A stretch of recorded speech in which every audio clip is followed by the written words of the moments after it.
Okay, Sandra, can you hear us now?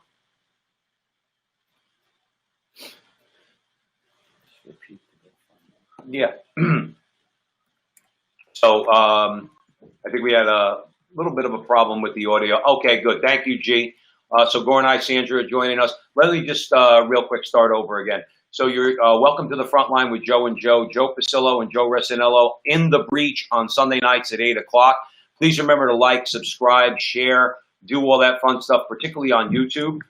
If you wouldn't mind hitting the subscribe button and the little bell, that helps us tremendously to get our message out there and to gain more subscribers. We have a GoFundMe campaign going, and you can find us on GoFundMe at Support the Frontline with Joe and Joe. Many people have been very generous. Of course, the greatest support you could give us is to keep us in your prayers. And before we want to go into it, a little shameless plug for one of our friends, the Angry Catholic. See that, Joe? Nice. Paul and Kristen Chiacha, they're friends of the show. We've been on their show. They've been on our show.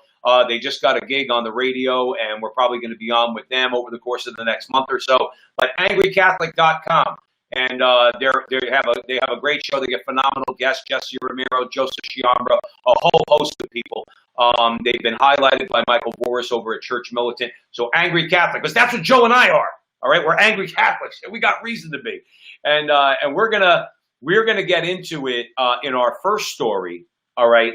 And it's not just of interest to Catholics. I think it's of interest to all people of goodwill, because we obviously disagree on theology. However, we do have overlap. We have common cause, particularly when it comes to the attacks in this country on the moral law, on the natural law, all the nonsense that's going on. So, but particularly, there was a publication that wrote an article recently that Joe and I wanted to get into on this show that we think will interest you. So I'm going to hand it over to Joe Resinello.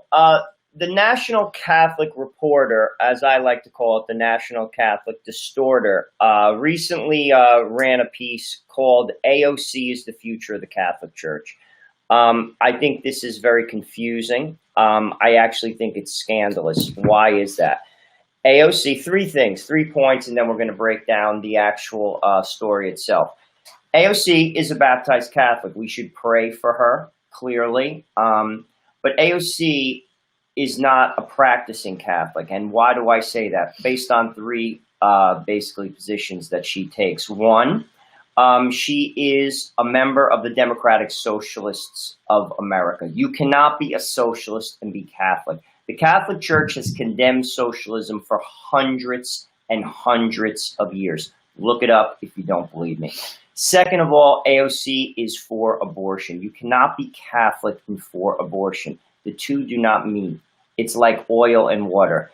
And thirdly, she is for same-sex marriage. So AOC, frankly, because she's a public figure, brings scandal to the Catholic Church, and good Catholics should speak out against this particular article.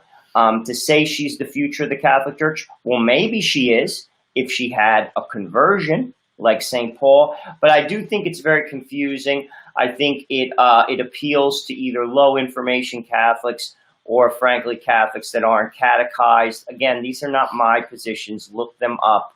Read them for yourself. I'll tell you what, though, my criticism is not so much for AOC.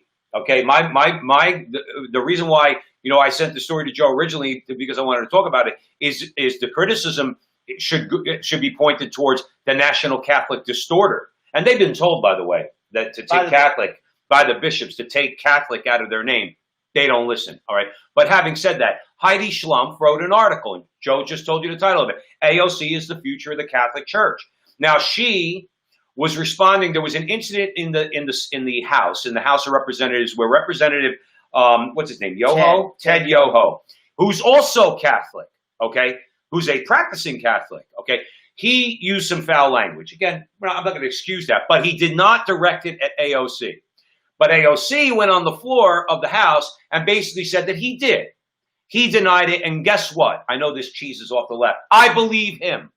I don't believe her. Remember during Kavanaugh, I believe her. I believe her. I believe him, okay? Because he wouldn't do that. He did say he shouldn't use that language, but he made it clear he was not directing that at her.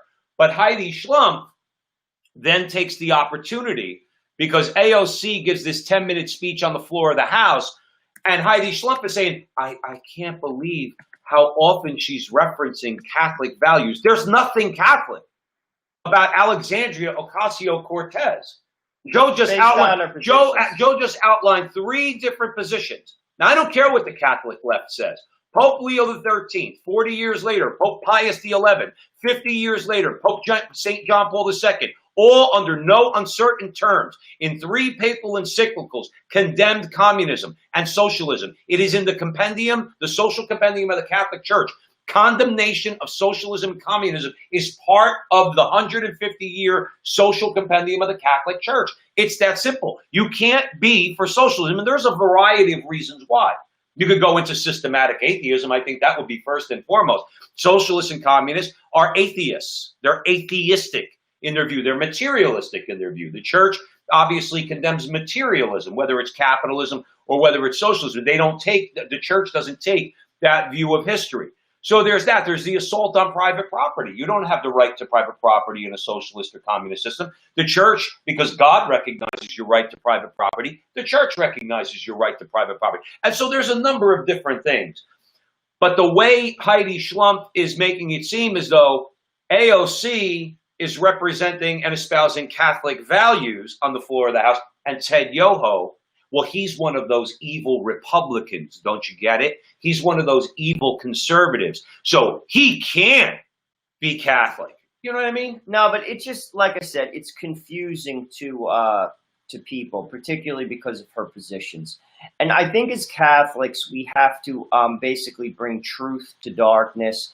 We have to bring things to the light. And this, again, I think what she's doing potentially is appealing to low information Catholics, as well as, again, Catholics who aren't catechized properly. Sadly, many Catholics for many generations, well, probably at least 3, haven't been catechized correctly in the United States. I think that's something we all have to work at.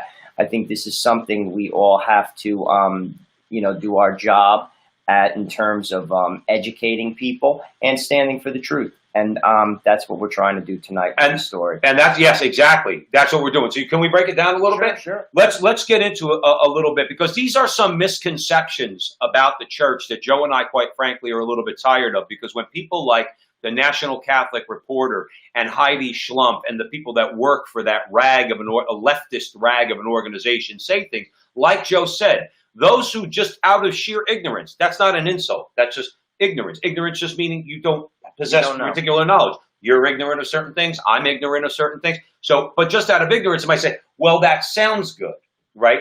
So the first thing, of course, is don't use foul language. Okay. So she wants to blast Yoho because he used foul language. And again, he said clearly it was not directed at AOC. But listen to this.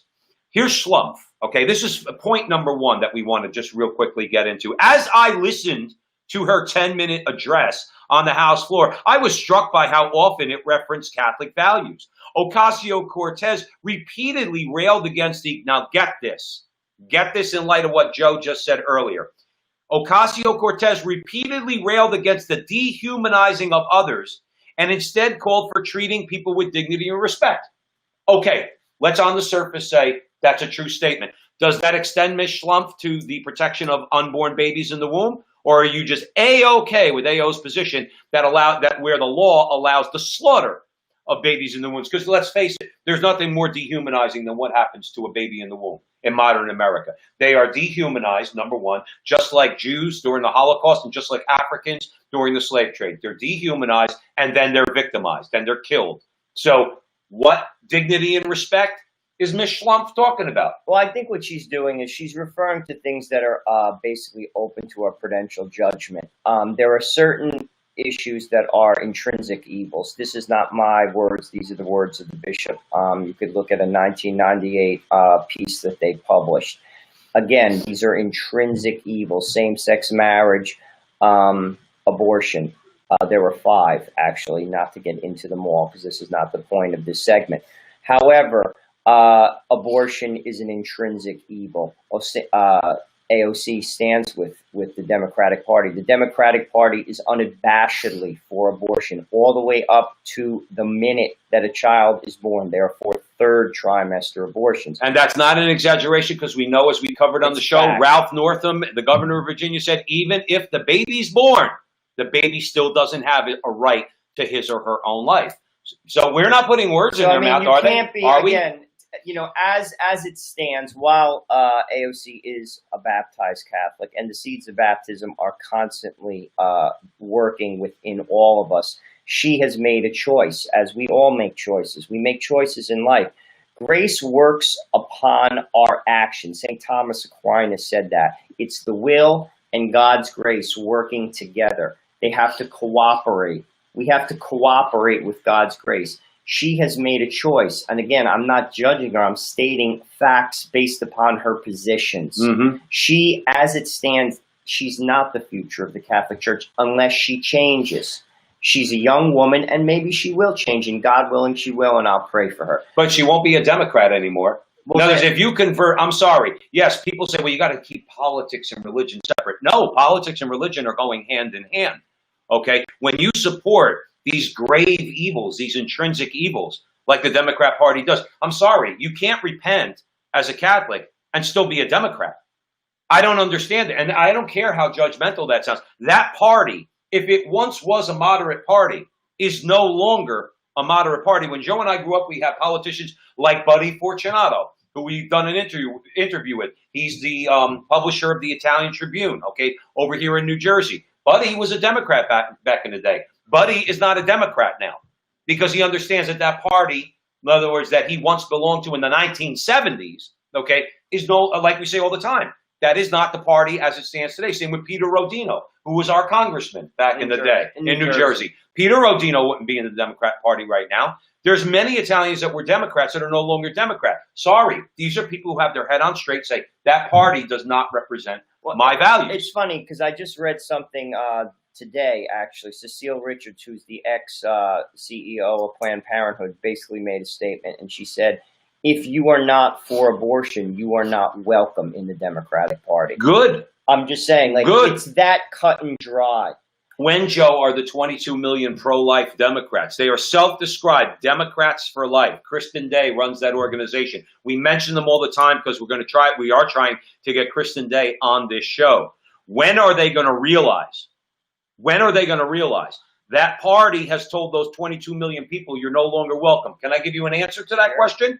They're going to realize it when the Republicans start acting like Donald Trump, start caring about blue-collar workers, start caring about wages, start caring about destroying globalism and putting America first and American workers. When the Republican Party officially adopts that position, okay, and maybe moderates a couple of others, guess what? Those pro-life Democrats who've been told to leave by not just Cecile Richards, all right, Tom Perez has told them that. Andrew Cuomo told people if you're pro-life and you're against gay marriage, get out of New York. All right, they are telling you to leave. The problem is they have nowhere to go because the Republicans are not giving them a place, because we still have that Mitt Romney image, whereas we should have the Donald Trump image, where Donald Trump actually does care about workers. Okay, and so that's very important. And those that you know, these people, there are huge. I don't know what the Democrats are thinking, to be honest with you. How do you not even moderate a little bit to try, to get those people to vote for you? I can remember Starbucks, Schultz, when he was the CEO of Starbucks, he basically said, if you are for marriage between a man and a woman and you do not basically have an open mind with regard to same-sex marriage, he said this straight out, don't drink our coffee. Well, I haven't for years now. And frankly, I'm glad you said that, because I won't. Well, at least he's got some stones to back it up by saying to people, in other words, hey, if you're for this, don't drink my coffee. So at least I respect him, because guess what? He's willing to lose market share. Now, I'm one guy. I did for a while. I used to like their double espresso. I like their coffee. Right. But again, this is where, if you ask me, it's a foolish business decision to mix politics and business when you're a CEO of a company. When it comes to Cecile Richards, she's clearly an extension. The Planned Parenthood is an extension of the Democratic Party. Yeah. But again, getting back to this article, this is a Catholic, quote-unquote Catholic periodical, a National Catholic Reporter. It's not a good periodical. It confuses people. You see, this is, again, what we have to keep our eye out for. That's why we're bringing it up tonight on this show. It's a confusing article. Clearly, Alexandria, her values don't represent the Catholic Church. With regard to the teachings of the Catholic Church, I don't even know how you could possibly make that argument. And again, because she's a public figure, she brings scandal to the church. Yep. Frankly, the church should be more vocal, not to point fingers at any bishop specifically, but the church should be more vocal when one of their children, and she is a child of God, she is baptized, makes statements and holds positions as she does. And many people within the Democratic Party, Joe Biden being another one, who has embraced positions that are viewed, I'll say it again, they are intrinsic evil. That's right. Abortion is an intrinsic evil. This is not my word. These are not my words. These are the church's words. And that goes so far as for us with regard to voting. This is something Joe and I have basically said since we started our show 2 years ago. You cannot be a practicing Catholic and support politicians that are for abortion and same-sex marriage. I'm sorry. You cannot. You could rationalize it any which way you want. Right. I'm not judging you. I'm not God. And frankly, you're not going to stand in front of me when you die. But what I am telling you, and sadly, not enough people within the church say this, but there are voices in it that do. If you look for them, you will find them. Right. They're definitely out there. Let's go to another point real quick. So this is, again, Heidi Schlumpf. Okay. By the way, I sent her an email. Joe got a kick out of this. So I sent Heidi Schlumpf an email when this article came out. And her email's on there, and I was kind of respectful. I mean, you all tell me. I don't know. There's a lot of you in the chat room right now. We're going across about 15 different platforms tonight, thanks to Holy Faith Media and Jonathan Ross up in Canada. So we have a software we're getting. Our audience has grown exponentially just over the last month or so. But you tell me. I sent her an email, and I basically said, Heidi, I'm one half of a podcast and radio show called The Frontline with Joe and Joe. I'm just wondering what Catholic values AOC represents. Would it be the value of supporting baby slaughter in the womb? You could come on the show and discuss if you like. So I got a response from Ms. Schlumpf, and she said, Dear Joe, thanks for the offer. I think I'll pass. I was like, okay. I'm really shocked about that. Well, real quick, because we don't want to stay, we have a few more topics to talk about, but there was a couple of points, Joe, I hope you don't mind. I wanted to go because Joe mentioned a very good thing, confusion. I would love to think in my mind, and I think we do a pretty good job when Joe and I open our big, fat Italian mouths, that we're speaking the truth and we're trying to end any confusion there might be so that nobody's going to listen to Heidi Schlumpf, or at least they know that she is a dissident Catholic. Here's another one. Quote, Catholic references are not surprising, since the rock star millennial leader of the left grew up Catholic and even wrote about her faith influences her views on public policy such as mass incarceration. Now, here's what I would tell you, Ms. Schlumpf. If there's a problem with incarceration, as there probably is in America, you know who's dealt with that fairly effectively? Not your people in the Democrat Party. Joe Biden, he signed the criminal justice legislation in the 90s that Bill Clinton proposed. So the Democrats were all on board for that. You know who signed criminal justice reform? Donald J. Trump. You hear that, Ms. Schlumpf? Donald J. Trump said we have a problem. There's too many African Americans in prison, and they're being overly sentenced. I mean, I'm paraphrasing. He let that one woman out. He pardoned her. Okay, I forgot her name. African American, middle-aged African American woman. All right. So who cares about prisoners? I think Donald Trump does, Ms. Schlumpf. AOC's not going to do anything about it. Her party's not going to do anything. What they'll say is defunding the police. That's how you're going to deal with mass incarceration. I mean, that's one of their talking points, right, Joe? Well, like I said, it's all things, when you talk about points, like I just said previously, it's prudential judgment. We could have a discussion on certain things like incarceration, with regard to, what she quote unquote, dehumanizing others with regard to our words, with regard to what we write. We could have an open discussion. There's some things that are not open to debate. And that's what the National Catholic Reporter isn't properly communicating.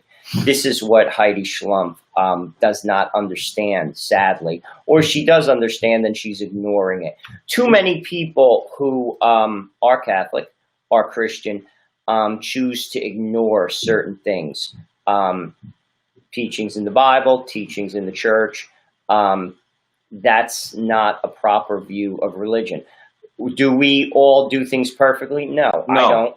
But we have to aspire to do them. We have to believe them. When we turn our head away from a teaching of God, basically what we're doing is we become God. We're choosing what's right, what's wrong. That was the original sin. It's called pride. That was the sin of Adam and Eve. God said, don't eat from the tree of knowledge of good and evil. We're then determining what's right and what's wrong.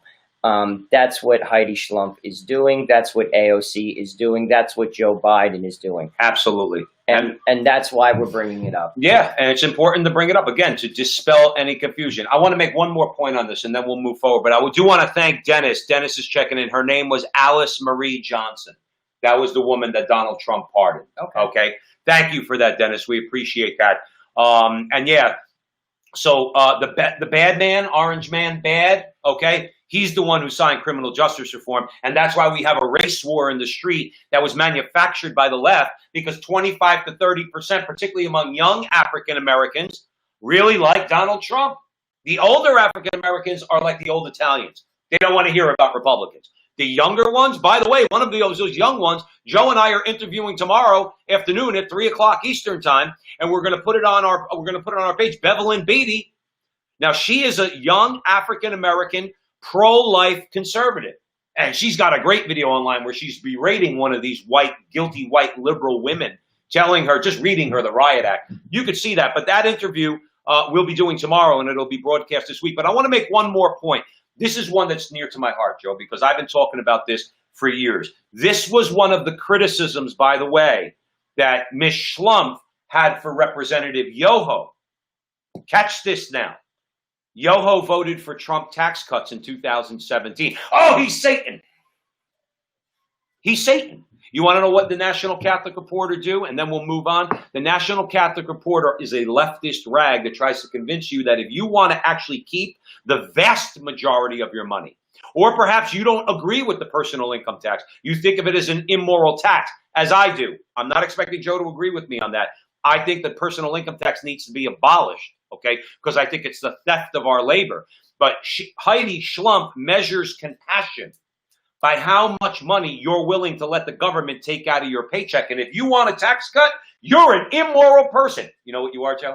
You're deplorable. But you know what? You're deplorable. It comes down to this. Our Lord says very clearly that we have to give to the poor. What you do to the least, you do to me. However, that does not necessarily mean you have to give the money to the government and they're the middleman. You see, our Lord will judge us according to what we do to the least of our brothers and sisters. That's in Gospel of Matthew. It's very clear. That's the final judgment. Again, Catholicism and Christianity, for the most part, it's painting by numbers. You read it. It's all written down. You either believe it or you don't. However, what I give to the government, frankly, the government gives to Planned Parenthood. I don't want to give money. I don't want to give money to that. Parenthood. They also do other things that I don't necessarily believe as a practicing Catholic. So when she draws this comparison of being a bad Catholic because I don't want to give my tax dollars to the United States government, or as much of my tax dollars as they're requiring currently, I don't think that's a fair measure. What I will be measured upon is, do I share? Do I share and not just the crumbs that are left over? You see, again, this is how God will judge us. I mean, it comes down to that. Do you remember in 2012, I want to just piggyback on that point you're making. You remember in 2012, the question arose, because I don't like Mitt Romney. Joe and I don't really like Mitt Romney. We really wish he would just leave politics. We've had enough of the establishment Republican Mitt Romneys. Would you agree with me on that? But I will say that. I will say this. The question arose about Romney's tax returns, and it showed that the man gave a ton of money to charity. Personally, it was on his tax return. Now, we're not going to begrudge him for that because I would applaud that. It was personal money, earnings, vast earnings, but earnings that he gave to charity. You know what Biden's response to that was back in 2012? Or his defenders, I should say, because they pointed out in Joe Biden's tax returns, it showed that he gave like 0.3% of his income to charity. Well, he supports policies that support the poor. That's not charity. Taking other people's money to support your programs, that's not charity. Charity comes right from here. And when it comes from here, that means it comes from here in your pocket. Romney at least gave of his wealth. Joe Biden, as we found out now recently because of his son in China and everything else, Joe Biden's probably a very, very rich guy. You know what his attitude is? I support the poor through my government policies. So I don't have to worry about that kind of stuff. That is the view of people like the National Catholic Reporter. So well, many Democrats feel that way. I've heard that too. They basically say, taxes are the rent that you pay for being in the United States. To some degree, I agree with that. I mean, we have to pay taxes. You have to pay street cleaners. You have to pay police. You have to pay teachers. But let's be honest, some of the programs of the United States government, you might as well take that money and set it on fire. Yeah, it's useless. Absolutely. Doesn't do any good. Positively does not help a single solitary person. I was going to say the person it helps the least is the poor person. There, we talked about, and we're going to talk about it with Bevel and Beatty tomorrow, about how the Democrat Party, that's fine. About how the Democrat Party has basically been running a plantation for all these decades in the inner cities. Notice Joe and I grew up in Newark. We saw it firsthand. So, I think it was a good conversation to have because we have to dispel any notion that anybody right now in the Democrat Party represents anything remotely resembling not just Catholic values, but any sort of adherence to the moral law in a more general sense, or the natural law in a more general sense. These people are devoid of morality. Yet, at the same time, and then we'll move on. They try to make it seem like you're the one who's the evil person. You're the one who's deplorable because you don't agree with us, and that's the way it is. So you're at the front line with Joe and Joe. Joe Pasillo, Joe Resinello. Like I said, thanks to Jonathan Ross for going across about 15 different platforms right now. There's so many people in the chat room, so if I miss you, I apologize. But Goranai's here, Sandra's here, Barbara from Wisconsin. Hi, Barbara. You got Charlie, my man from the Bronx. Jonathan, Edward, what's happening? Jonathan's with us, Jonathan Carter. We also have Timothy, says, I'll never vote for Joe Biden. Amen, Timothy. Good. Ian, the book peddler, Arvin. Thanks for being with us, Arvin. Again, Arvin, Nicholas. So we got Jack is with us. Dennis Demenis. I like Dennis. Dennis is cool. Ann is with us from Connecticut. Anthony Basil. What's up, Basil? All right. We got a bunch of other people with us right now. And David Tornatore is with us. Pelosi and Biden are you use the word disgrace, David. I use the word disgrazia, because that's what they are. Anyway, follow us on Facebook and YouTube and like, subscribe, share, do all that fun stuff. And where are we headed next, Joe Resinello? We're going to talk a little bit about Tucker Carlson. He made some very interesting comments with regard to Barack Obama this week, who eulogized Representative John Lewis, who passed at his funeral. Basically, what in that eulogy, this is a quote from Obama, and we could talk a little bit about that. Then I want to get to Carlson's comments, because I think they're very important. This is a segment of what Obama said in the eulogy. He said, by ending some of the partisanship gerrymandering so that all voters have the power to choose their politicians, not the other way around, and if all this takes eliminating the filibuster, another Jim Crow relic, in order to secure the God-given rights of every American, then that's what we should do. Okay, first of all, and this is what Carlson kind of focuses on, this is a funeral. This is not the Democratic convention. This is a shame what took place at that funeral. That's number one with regard to Obama making these statements. Secondly, what does the filibuster, which we covered last week on our show on the Crusade channel, have to do with Jim Crow laws? Right. I don't even, for the life of me, I can't even understand how he could wed the two ideas. The filibuster is 200 years old. I don't even know. It's part of our tradition. tradition. It's just sad. It's just sad. It's racist. It's racist to require 60 votes. Okay, so you know what he's pissed off about? Let's call it the way it is. Obamacare was supposed to be even more severe than it was. And it was only because the Senate required 60 votes to get it passed. So they wound up getting some wishy-washy Republicans in there who shouldn't have voted for any of it. And he's mad because he wasn't able to get everything he wanted in Obamacare. Barack, Barry, listen, that's the point of the filibuster. As Tucker Carlson pointed out, it makes things move slow. And you get it? It also requires compromise. That's the idea. Debate. Joe, there's a naughty, naughty word. You used a naughty, naughty word. I used a naughty, naughty word. Debate. Is that such a bad thing? But also, that's what the filibuster does. Jim Crow. He's feeding this race war that the Democratic Party has basically contrived for their political advantage, because they know that there is the largest percentage of the African American vote in the history of America for a Republican president currently supporting Donald Trump. That's right. And that is why they are beating this drum to death. And he used a funeral. You talk about disgraceful. Now, look, Joe and I have made it clear. There is a distinction between John Lewis, the civil rights icon. All right, that's an overused word, but let's use it for now. Icon, and John Lewis, the representative from Georgia. Okay, and quite frankly, I have no use for John Lewis, the representative from Georgia. He got cracked in the skull on the bridge in Alabama. All right, I think it was in Alabama, one of the marches. Okay, one of the civil rights marches to fight against injustice. That John Lewis and those actions I applaud. The John Lewis who voted 52 times to support baby slaughter in the womb, I do not. Now, having said that, do we as Catholic men pray for his soul? Absolutely. But Barack Obama takes the occasion of his funeral to, again, try to call the rest of the country racist and deplorable. And by the way, you mentioned that John Lewis, and I don't want to disgrace the dead, but we'll just talk about all African Americans that support abortion through voting for the Democratic Party. You do realize that this is the largest killer of African Americans.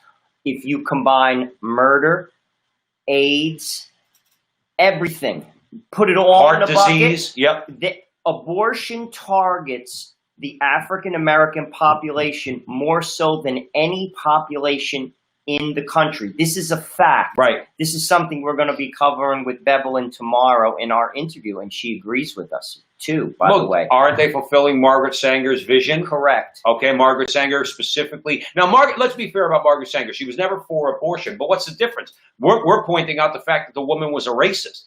So she championed contraception and sterilization because she wanted to limit the population of black and brown people, not just in the United States, but worldwide. Okay? But given enough time, she would have been totally fine with abortion. So there's no question about that. But even so, the organization she founded was founded on racist ideas. Real quick, Kathleen's checking in from Erie, PA. Hey, Kathleen, what's happening? So yeah, and IER can. Hey, what's up, brother or sister? We can't tell. But it's very disgusting. But it's typical of Barack Obama and political opportunists like him, because that's what he is, a political opportunist, okay? John Lewis dies, let me call the rest of the country racist. That's what he would. Jim Crow, filibuster represents a Jim Crow relic. When I said this last week on the show, in other words, Antonin Scalia told the French the one time, no, it's deliberate. This is the way America works. We don't act on our passions. If we want to pass legislation, particularly you have to have the Senate. You got to get 60 votes in the Senate because you need debate. See, the passions of the people are represented in the House of Representatives. With the filibuster, what you do is reason then takes over passion. And the reasonable people, the adults in the room are supposed to sit down and, like you said, they're supposed to have a conversation, supposed to have dialogue, debate, compromise, all of it. And guess what? If you don't get 60 votes, you don't go. You don't go. You don't go to the show. And it's worked very, very well for the last 200 years. Now, I would say this, okay, and you tell me if you agree.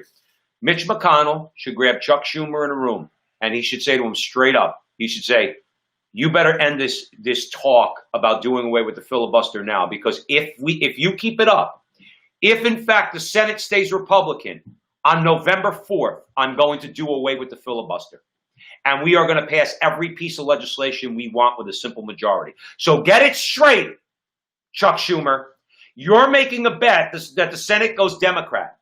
If it doesn't, and you persist in this, and you don't come out publicly and say, no, we're against doing away with the filibuster, watch out on November 4th, buddy.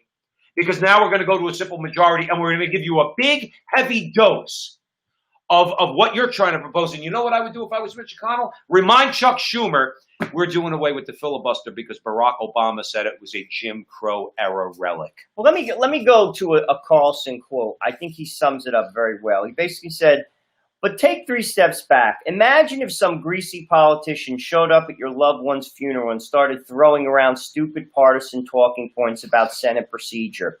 Can you imagine that? You would be shocked if that happened. You'd probably walk out, desecrating a funeral with campaign slogans. What kind of person would do that? But the Democrats in the audience didn't seem offended. They didn't blink. They cheered. It all seemed normal to them, and why wouldn't it? Political power is their religion.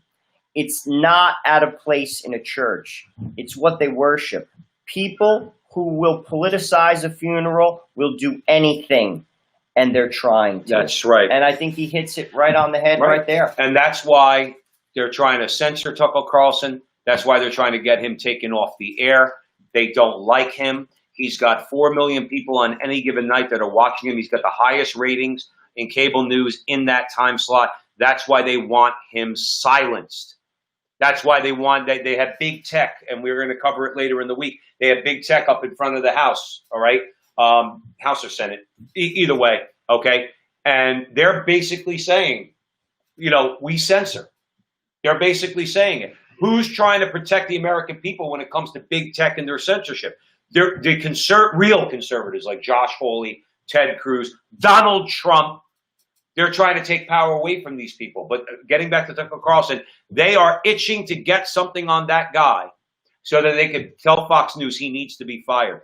If Fox News fires Tucker Carlson, I think their ratings are going to get cut in half. I won't watch them anymore. And I like Laura Ingraham. I will not watch Fox News anymore ever again if they fire Tucker Carlson, because he's one of the only people out there. There's a few. He's one of the only people out there who's mainstream, I guess, if you want to call Fox News mainstream, that's actually broaching some of the topics that others, like Sean Hannity and others, will not touch.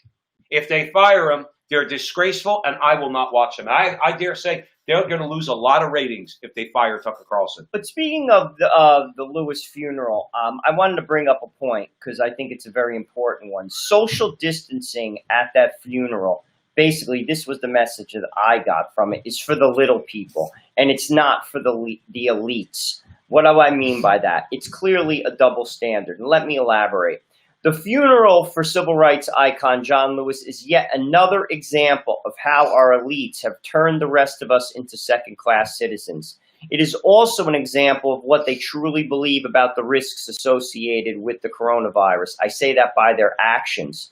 Over the past few months, we have read heartbreaking story after heartbreaking story about how the left-wing government has cruelly and unnecessarily either restricted the number of mourners at the funeral of a loved one or denied the right of anyone to attend funerals, including funerals of parents and spouses.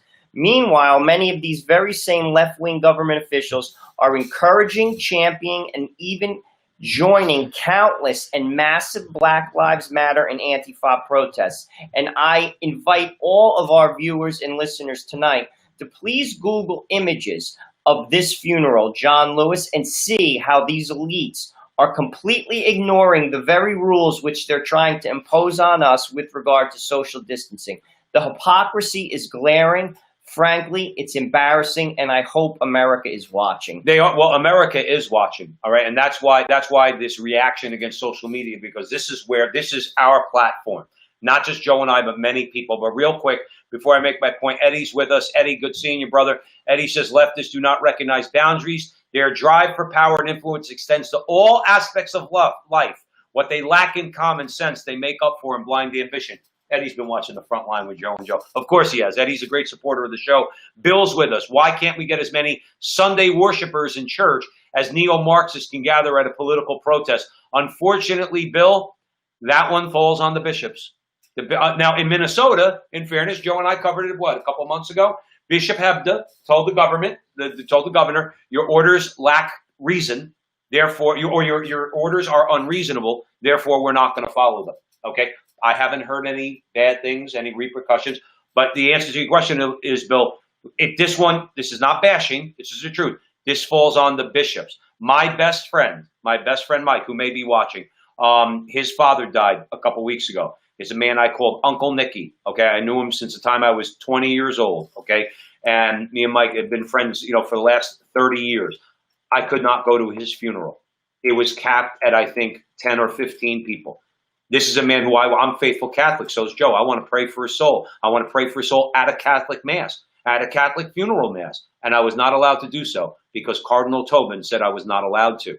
Okay, so the problem then falls on the bishops. Quite frankly, they should look at, to give you an example, Cardinal Tobin needs to get Murphy on the phone, Governor Murphy of New Jersey, and say, listen, Governor, this has gone on too long. We'll wear masks and social distance, but we're going to go to as much capacity as we want with social distancing, probably about 50%. And if you don't like it, too bad, come and arrest us all. That's really what he should say. But also, when it comes to this social distancing stuff, and clearly it's a double standard because all these elites are all hacking into a church.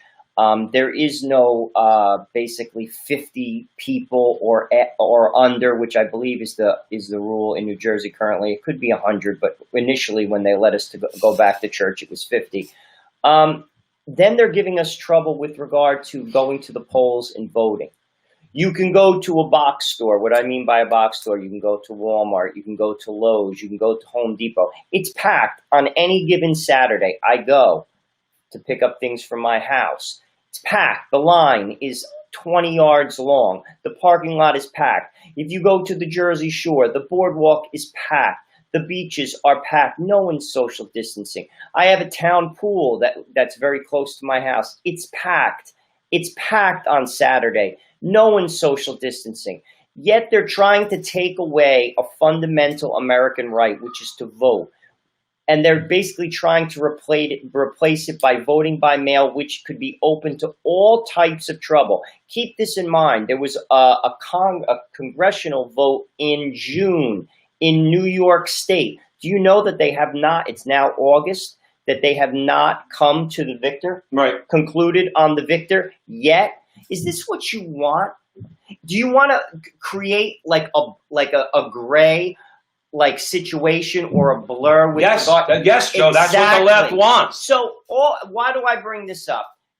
I personally think even with social distancing, make the line last longer. You have to wait. You have to only allow 50 people at a time in your polling place, whether it's town hall. Joe, it's never packed. The polling places are never packed. No, I've never throughout waited. the day. People kind of straggle in 5 at a time, 6 at a hours, time. or there's other ways you could handle it. But the point is, clearly, it's a double standard. Look at the images of this funeral. Look at the images of George Floyd's funeral.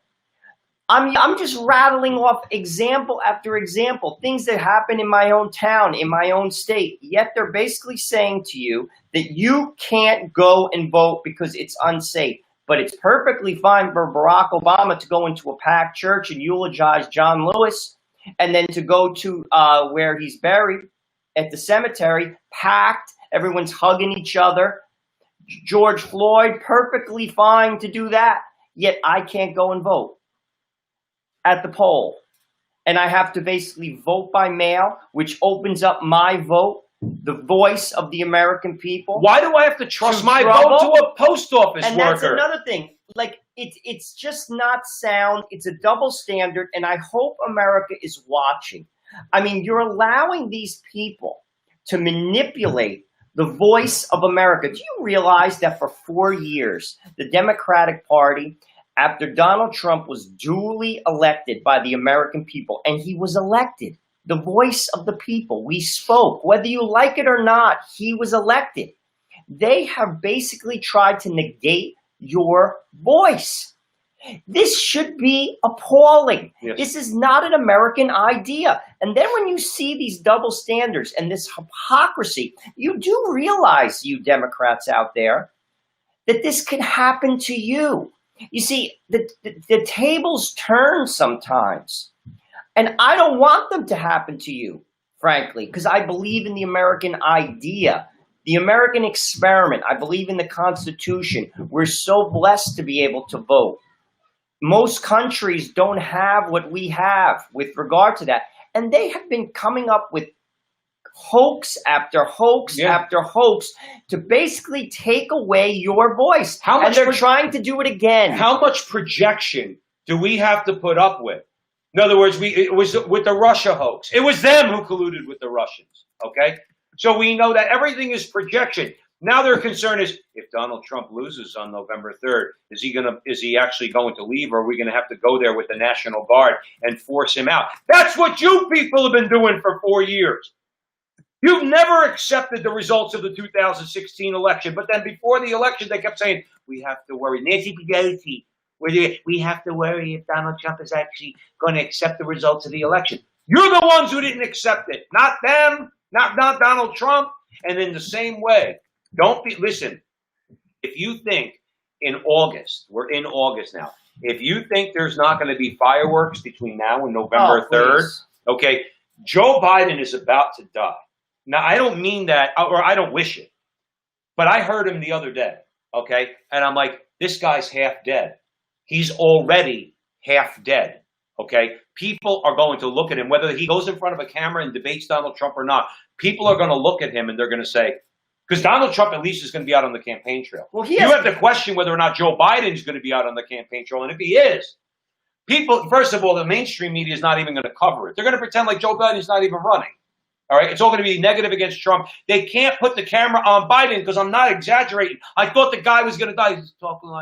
He's talking like this, and it's good to be here at wherever it was. And then he says, "Oh no, we're not there. I know that. That was a joke." No, it's not, Joe. You're losing your marbles.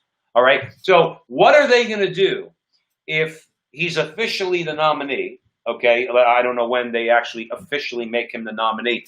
And all of a sudden, the polls start swinging, and Trump's up 55 to 45 or 49 to 41 or something like that. You don't think they're going to try to replace Joe Biden at the last minute and get a judge to go along with them? They'll do that in a second. Well, we can't, no. And the judge needs to say, no, Joe Biden's your nominee. Too bad. That's who's on the ballot, and that's who people are going to have their choice to vote for, Donald Trump or Joe Biden. But I expect fireworks. I expect out and out fireworks. Okay, between now and then, I don't expect this unless Trump wins, and I mean collectively. Florida, aside from the states he won, but Florida, Arizona, Pennsylvania, Wisconsin, Michigan, okay, Ohio. If he wins all those states and trounces Biden, maybe the Democrats will feel like they can't do something because they'll say, well, it's too much of a landslide. But in a close election where it comes down to 2 states like Pennsylvania and Wisconsin, let's say, expect the cheating. I don't even know how you could possibly support Joe Biden with all the nonsense that's going on, as well as just in terms of, like Joe said, he's clearly not capable. I'm sorry. Joe Biden is not 100% with it. He's not capable. I'm sorry. You see, too many people they basically hang their hat on the fact they don't like Donald Trump. That's not a good enough answer with regard to not voting for him. I'm sorry. But Joe, you know there's a lot of people like that. Most people, if you ask them, why don't you like Donald Trump? I just don't like him. I just don't like him. I don't like him. Well, what do you like about Joe Biden? Well, what about policies? What about policies? I don't like him. I don't like him.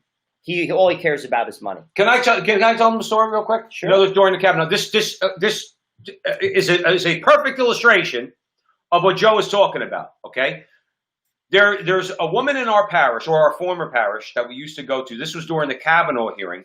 My wife and I are sitting in a pew in front of her, and she's behind us. We're very friendly with her. Okay, I'm not disparaging her. I'm just illustrating a particular mindset. Okay, this was when Kavanaugh was getting berated by the left. Okay, which they should go to hell for what they did to him and his family. But my wife turned around to the woman and said, have you, and this was about 10 minutes before Mass, and said, did you see what they're doing to Judge Kavanaugh? Just like this, she goes, I don't like Trump.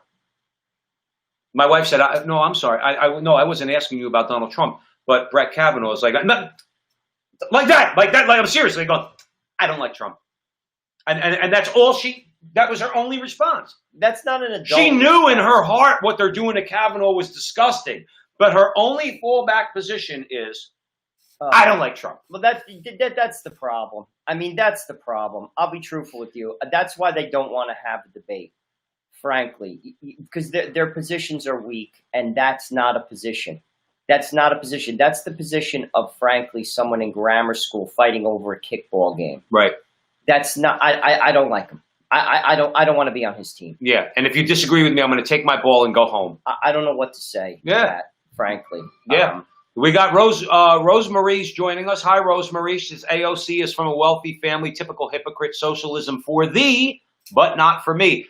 Don't leave this show, but if you get a chance, all you good people out there, Mike Knowles from a few months ago has a really good video on AOC. She is not from, she didn't grow up in the Bronx. Okay, I think she grew up in Yorktown Heights, someplace in Westchester, went to an exclusive school. But AOC, silver spoon. She knows nothing about the poor. Okay, Joe and I know something about the poor. AOC knows nothing about the poor. Bob's joining us. AOC and all Dems are disgusting. Agreed.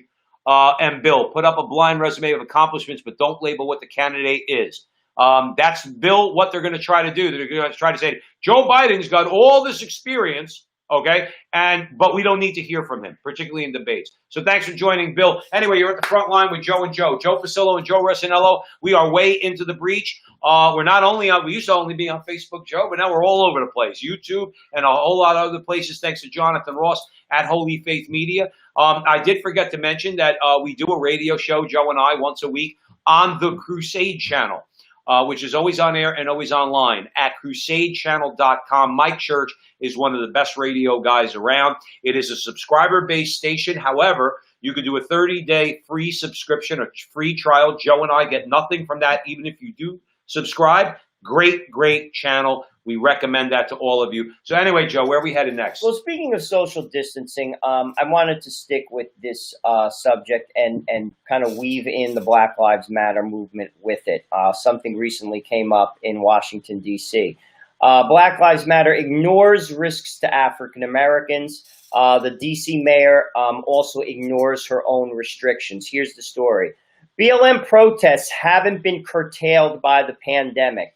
Despite a ban on gatherings of more than 50 people issued by the Democratic mayor of Washington, D.C., Muriel Bowser, BLM is organizing, in case you didn't know, this is about to go down, BLM is organizing a massive protest that may exceed 100,000 people, according to a permit application, which they filled out.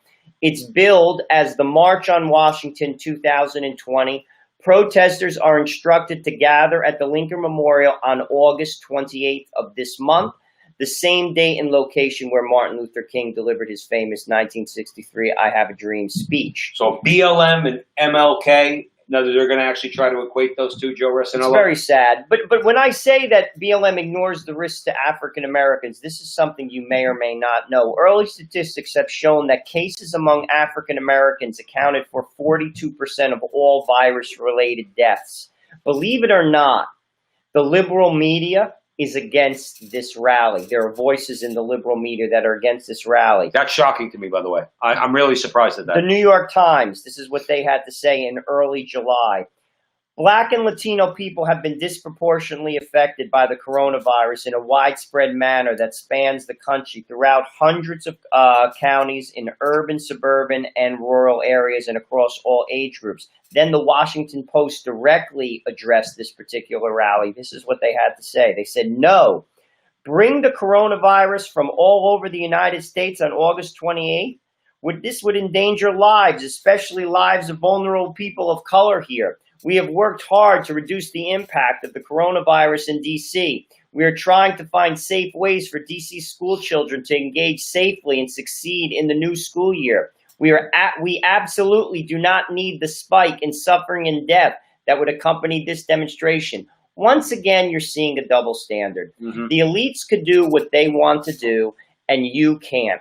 You can't go to church. You can't do this. You can't do that. In some cases, you can't even go to your job. Today, I wanted to go to a bakery, and there was a sign on the door. It said we had to close because of the coronavirus due to financial difficulties. They're shutting their business down. Right. Countless businesses have been shut down because of this, yet they are justified to do whatever they want to do. This is another example. And here you have liberal voices. The Washington Post is hardly the National Review or the Federalist or Breitbart News. They're saying don't do this. Right. So what do I say to BLM on this? Do you care about the lives of the people who are going there with regard to the coronavirus if this is a real threat? That's the key. Or do you actually know in your heart of hearts that coronavirus and the reaction to it is a lot of BS, okay? And all the rules they're trying to impose on us is a lot of BS. And you know nobody's going to get sick if they go to your rally. But real quick, Joe, we got a couple of comments I just wanted to address. Dennis said if the Democrats take control, they'll be targeting Catholics, which they have been and already are right now, Dennis. More Catholic churches will be burned. More statues of Mary will be desecrated. I would remind these people, Dennis, that if they want to do that, they're not believers. We know that. But if they want to desecrate statues of Mary, they ought to go look up at what happened to the Muslims at the Battle of Lepanto and then decide whether or not they want to mess with the Blessed Virgin Mary. Just throwing that out there. Also, good morning to Michael. Michael, good morning to you. It's nighttime here, but good morning. Gornai lives in D.C., okay? He lives down there. Now, Gornai has his finger on the pulse of all this stuff. Says, once again, double standards. The mayor tells folks during her news conferences, just because you could do certain activities during this pandemic doesn't mean you should. Right. So just because you have a right to protest BLM doesn't mean you should. So does the mayor think that should apply to BLM? 100,000 people gathering on the lawn of Washington, D.C., and they're worried about more than 50 people going to church. That applies to you. It doesn't apply to them. Right. Like I said, people should see through this. This is why you have to vote them out. Oh, I can't wait till November. Listen, I look at it this way, Joe. Our faith is in Jesus Christ. So the bottom line is this. If on November 4th, Joe Biden's the president, I'm just going to gear up for persecution. But I do think, and here's a challenge, because Joe and I have said this before. Here is a challenge to all good people, not just Catholics, all people of goodwill. If God gives us a reprieve from these people for 4 more years and we blow that opportunity and don't change this country and put it back on a moral footing, meaning it's got to go back to adhering to God's law, then you want to know what? America be damned, and we'll just deal with the consequences. But God might just give us 4 more years because God is patient, all right? But we then have to really step up.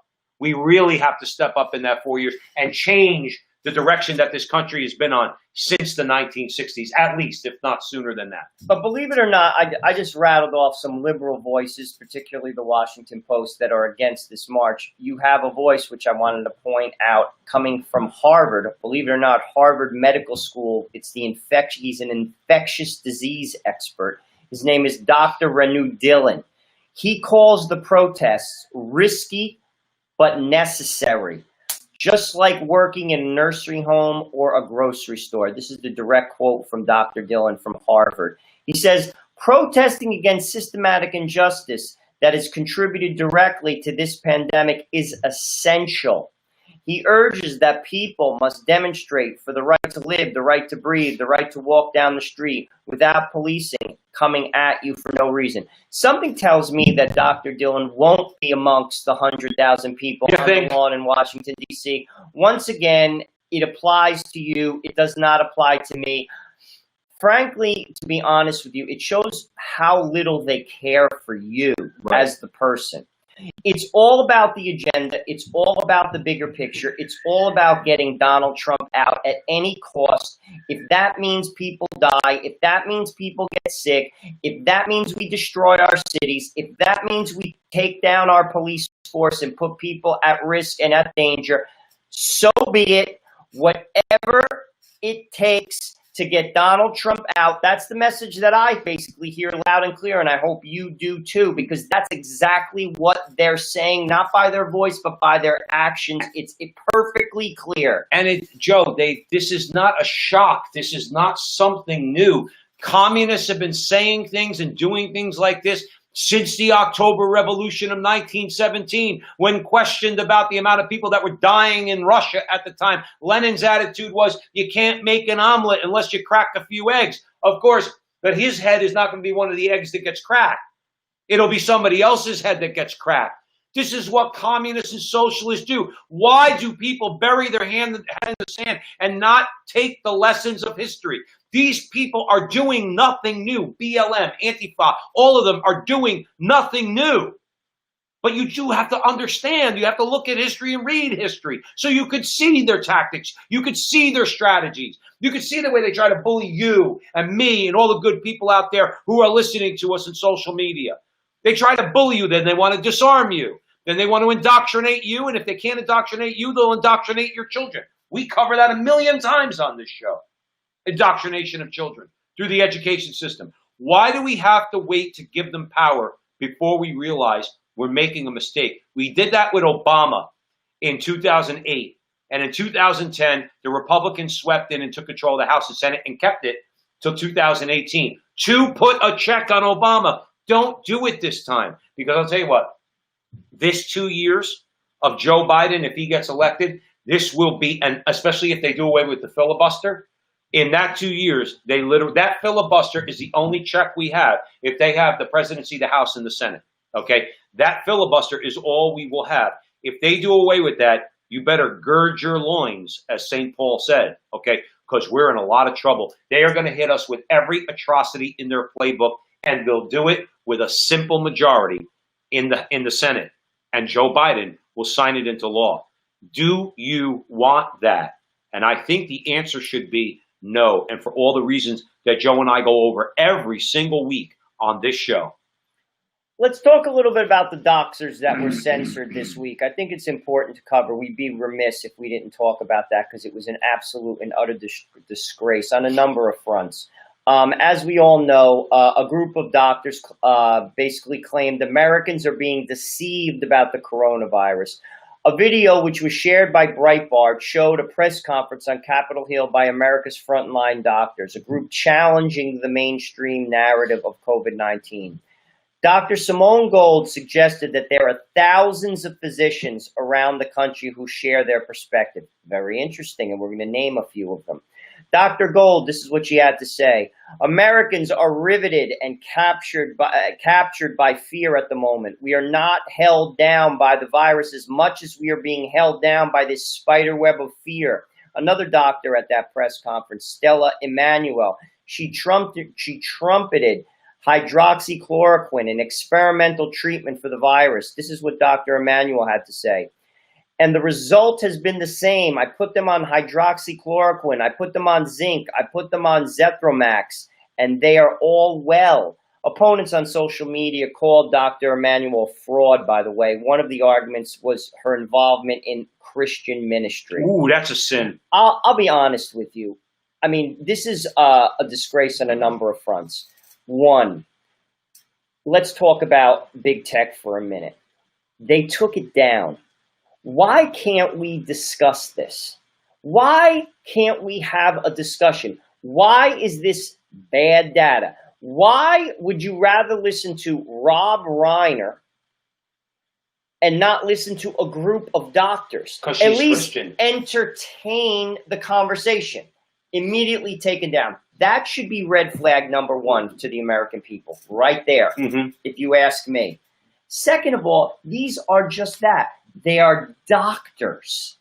They're doctors, which means they went to medical school. And it's not just one. There are a number of doctors. You may remember Dr. Erickson from Bakersfield, California. He went on social media months ago and questioned the narrative.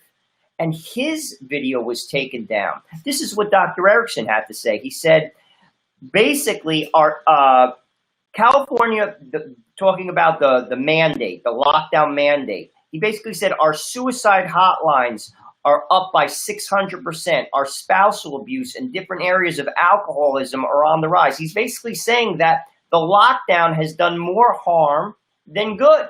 That was his view. They immediately took that down. They didn't even entertain the conversation. Right. Then you have a doctor out of Santa Monica, California. He's been on the news recently. His name is Dr. Bob Hamilton. He's speaking in favor of reopening the schools. He's immediately squashed. Right. Again, what does that tell me? What it tells me is this. We're allowing the social media giants once again to decide what is authentic science and what is not. Well, it's like Mama Bear says in the combox. Where did Bill Gates get his medical diploma? Yeah, that's right. Where did the CEO of Google or YouTube?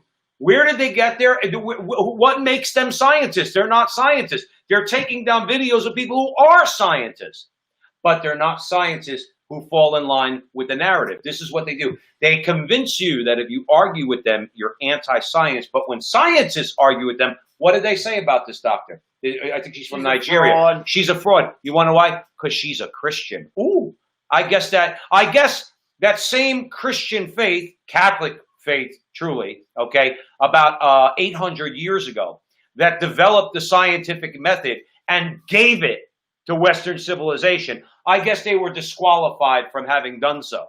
So this woman's a Christian with a Christian worldview, which gave birth to science in Western civilization, but she's disqualified from doing science. You people are a joke. And also, not for nothing, she treated, I think, I've heard different accounts. I've heard 300, 1,300. She's treated people with this basic mix of medicines and had success on it. So why don't we explore it? I'm just talking rationally. Why don't we entertain the conversation? It's taken down. By the way, this is what Facebook had to say with regard to them taking it down. This is coming from Andy Stone. He's a Facebook spokesman. He said, "We've removed this video for sharing false information about cures and treatments of COVID-19. By the way, the company did not specify what portion of the video it ruled to be false information, who it consulted with regard to making that ruling, and on what basis it was made." So, like, once again, who is Andy Stone in Facebook to question a doctor that has treated hundreds of patients and had success? I mean, I thought it was about science. By the way, that video, there were 17 million views of it, and it was only on Facebook for 8 hours. At one point, there were 185 concurrent viewers. That's why it was taken down. And this is my point. We are allowing elites, we are allowing these people, the oligarchs, to take away the voice of the people. By the way, that's what socialism does. The larger, think about this whenever you think about socialism. The larger the government, the smaller the person. These people retain their power. They're just going to take the power away from us, and they throw you a crumb. They throw you a crumb to appease you. They think that that's enough. They're above it because they're elites. They're just that. It does not affect them. But here we go again. They're telling us how to think. They're saying that this is bad science. Once again, who are you, Andy Stone of Facebook? And you know something? To put a finer point on the conversation, if Americans continue to let so-called experts and media personalities make their decision, the great American experiment of this constitutional republic, this democracy, it ceases. It's over. People, let's wake up. Let's wake up. Get your head out of your cell phone. Right. That's and why. Start waking up and looking around and see what's going on. Right. I mean, gosh, I'll be honest with you. All due respect to Democratic Party, I don't know how one person votes for them. Well, never mind wins like the presidency. I don't know how one person can vote for them. The nonsense. Well, I'll say I don't know how one reasonable person could vote for that party. What do we always say on the show about debate, right? If someone doesn't want to debate, that should tell you all you need to know, that they're not very confident in their position. Because if I have a position, let's say if somebody said, I'll debate you, let's say a Protestant said, I'll debate you on your Catholic faith. I'd say, okay, what's the topic, and I do my research. I'm confident enough, and I will defend the Catholic faith. If I say, no, I'm not going to debate, you know what I am? I'm not very confident in my point of view. Okay, I'm not very confident in my ability to either in my ability to present my side of the debate, or I actually don't believe the BS that I'm trying to convince people of. Eddie makes it, I'm alluding to Eddie's comment, who said Team Apocalypse only knows how to smear and censor. If a media outlet was actually interested in the truth, it would sponsor a debate or roundtable discussion with the medical professionals, with medical professionals with different opinions about COVID-19. Eddie, you're talking too much common sense, brother. That's why they're taking down videos of obvious medical professionals. They don't want to debate. You know what happens if they debate? Take hydroxychloroquine. You know what they're going to find out? Tens of thousands of people, if not more, have gotten well because of the protocol of hydroxychloroquine. But they don't want you to know that. And Donald Trump talked about that months ago, probably from a doctor that probably made that suggestion, because obviously he has the best medical, treatments and open to mankind. He's the president of the United States, plus he's wealthy. I would imagine he has the best doctors taking care of him. He said this months ago. He was mocked. Yeah. And here you have doctors, a doctor who said she's treated hundreds of patients and she's had success. Now, that doesn't mean it's a cure-all for everything. I'm not that naive. But what I'm saying is, why can't we have that discussion? Like Eddie just said, why don't we have a roundtable discussion? Why don't we explore it? Nope, take it down. Right. It's false. And by the way, that says who? And Joe, that goes for, just so you know, just to bring it up to more general tactics of the left. I'm going to give you just a quick hit list of things that they refuse to debate. They're not going to debate evolution. They're not going to debate the cause of homosexuality. They're not going to debate climate change. Okay. They're not going to debate these. What you always get is, no, it's settled science. And somebody says, well, I'm a scientist and I disagree. It's not settled science. We need to debate. They won't debate those things. And now, given there's an election in November, they're unwilling to debate COVID-19 and possible cures, or at least shed light on the truth of this pandemic. So you're at the front line with, I'm sorry, Joe. No. You're at the front line with Joe and Joe. Joe Pasillo, Joe Resinello are way into the breach. We got a lot of people that are with us today. We'd like to welcome all you new joiners and new audience members. We hope you're enjoying the show. We have a bunch of interviews, and every video we've ever done is on our Facebook page, our YouTube page. Please like, subscribe, share, hit the little bell, do all that fun stuff. We have an interview with Bevelyn Beatty tomorrow afternoon. That'll probably be streamed on Tuesday night. Now, watch out for that, because that's a good one. You want to know why? Because that's a black conservative. Ooh, don't tell the left there's black conservatives out there. They might come banging down. The stormtroopers might come banging down your door. So anyway, do we have any? Yeah, we have one more. We got one more story that we think is very. Go ahead, Joe. Yeah, I think this is a good one. And let's say hi to Jimmy real quick. Jimmy's joining us. It's very sad that those in higher authority put religion as a controversial matter. I believe God forbids this. Why are they burning the churches and statues? Well, they're burning the churches and statues to their, at their own peril, Jimmy. But thanks for joining. So where are we headed, Joe? We're going to Seattle. I want to bring up some comments that the chief of police of Seattle recently made. We've covered her in the past. Her name is Carmen Best. She's an African-American woman, by the way. I want to make that point very clear. Because many times, sadly, people bucket African Americans that they can't think any differently than the narrative that they're told to think by the Democratic Party. She seems to be a free thinker based upon a lot of the comments she's made. Basically, what has happened in Seattle is they've taken away the police's. The city council had a vote, and they've taken away what they call less lethal tools from the police department. What I mean by that is pepper spray. Pepper spray is used by police to control violent crowds, violent mobs, and you're seeing that.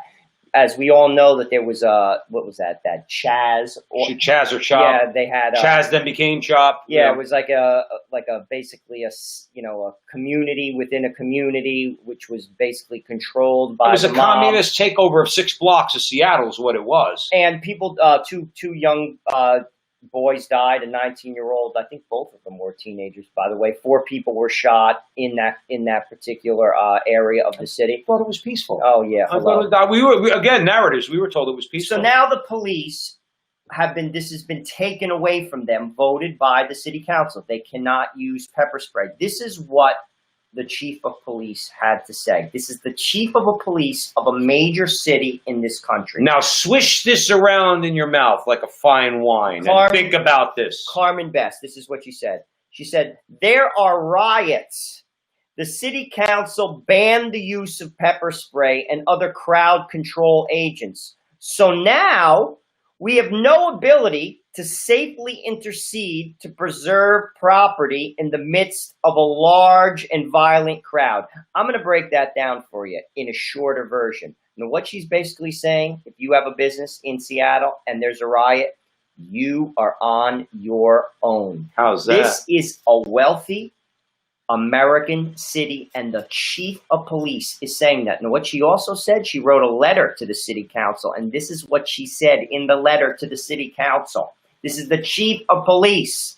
She said, Seattle should expect, this is as a result of their decision to take away less lethal tools from the police department.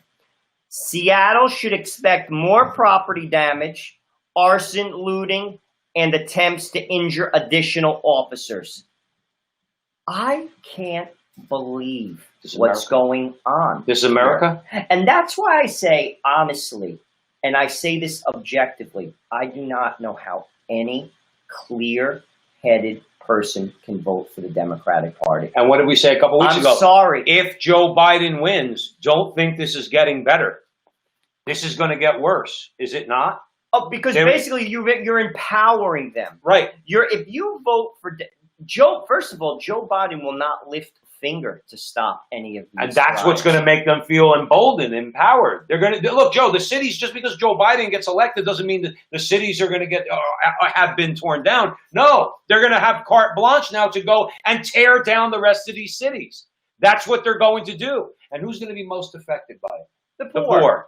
The poor, because we've covered this in the past. I mean, in the very beginning of the riots with George Floyd, I read an article, and it was basically speaking about a pastor in the south side of Chicago.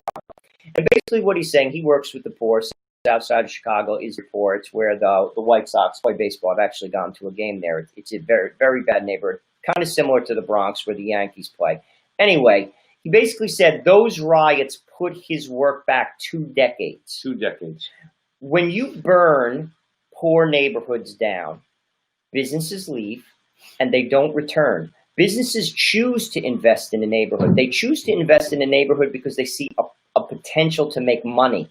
If you're going to burn my business down, has nothing to do with prejudice. It has everything to do with I'm investing in your neighborhood because I think I could profit. They're not going to return. So what does that mean? You're not going to have CVS's. You're not going to have places to shop. You're not going to have services. What do I mean by that? Plumbers aren't going to go into your neighborhood because they're not safe. They're not going to park their truck outside of your house. You're not going to get services from electricians. Any type of like basic, you're not going to see, you'll see limited bus lines going through your neighborhood. How are you going to get a bus driver that wants to drive through that neighborhood? This is what I'm saying. It ultimately affects the poor. And these are the people they quote unquote say they're championing. I, once again, hope you're seeing through this. And this is why I say, with all due respect, I don't know how any clear thinking and logical and objective person can vote for the Democratic Party right now. You see, too many people prescribe to tribalism. As Tucker Carlson said about Barack Obama at John Lewis's funeral, politics is their religion. They put on their tribal hat. They don't see anything else. They can't see anything wrong. And if something's wrong, they turn away from it and they pull that lever anyway. Joe and I have brought up countless double standards on this show. Hypocrisy beyond understanding. How the Democratic Party is leveraging the mob to basically manipulate people and this election, to bully you into voting for a man who's not capable and fully with it to run this country. And yet there are many people in America that support their platform, a platform of violence, a platform that basically wants to kill babies in the womb up until the moment of birth. Right. I don't, frankly, I'll be honest with you, I don't get it. I don't get it, because I'll be truthful with you. I have voted for Republicans. I wouldn't vote. If Republicans did this, that's when I stop voting. Yep. I'm done. See, I don't prescribe to politics as my religion. I vote for the candidate who I think will be the best for this country. And clearly Donald Trump is the best candidate. I'm sorry. And he's shown that. And he has flaws, but he is the best candidate. Their platform stinks. Right. And I'm giving you that this statement from the chief of police from Seattle. And you know something? She's a black woman. And I'm willing to bet that she has probably voted in her life for Democrats. If I was going to make a bet. You think she's feeling a little disgusted right now? Her people are put in danger. Her responsibility is to the police officers. Exactly. Okay. And that's what I mean by her people. She is the chief of police. Yeah. So, and that's the thing. We have to realize, the comm box is full of people talking about double standards and everything else. The people that are going to be left without police protection, those are the poor people. And those are the people, by the way, the working class business owners that pay taxes and who are entitled to police protection. All police protection, okay? Whatever it takes to make sure that their person and their property and their businesses are protected. It's those people who are paying. The rich people that impose this, they're in the suburbs, Joe. They don't pay the price. So anyway, that's a good place to leave it. We're going to talk about cities tomorrow with Bevel and Beatty. And keep your eye out for that on the front line with Joe and Joe. I just want to give a quick shout out before we go to some people who I have not seen before. Diana's with us, and EHMD in Mexico. Nice to have found you on YouTube. Nice to have you here. Thank you very much. Donna's with us, and Barbara and Philip. So thank you, Philip. He said good show. Anyway, thanks for joining us. Get the front line with Joe and Joe. Remember, angrycatholic.com. Paul and Kristen Chiacha. They talk about all things Catholic, and they're two great human beings. They have great shows. So you could Google them and you'll find them. They have a website, and on the website, they have all their other links to iTunes and everything else. And you could buy their t-shirts, which I did. So Angry Catholic, remember, take a look at the Crusade channel, Mike Church's channel out of New Orleans. And see what you think. You can do a 30-day free trial subscription to see what it's all about. Mike Church is phenomenal, and so is the rest of his lineup. Joe and I are on there once a week for a 3-hour show, which is exhausting, but we do it anyway because it's fun. And yeah, so follow us on Facebook and YouTube, like, subscribe, share, hit the little bell. All the things you could do to help would be tremendously appreciated. And most importantly, keep us in your prayers. And finally, remember, we have a GoFundMe page where you could drop in a couple bucks. You could find us at Support the Front Line with Joe and Joe. You can find us on GoFundMe. And as always, remember, until next week, our conversation is your conversation. And that conversation, it's going on everywhere. We'll see you next time.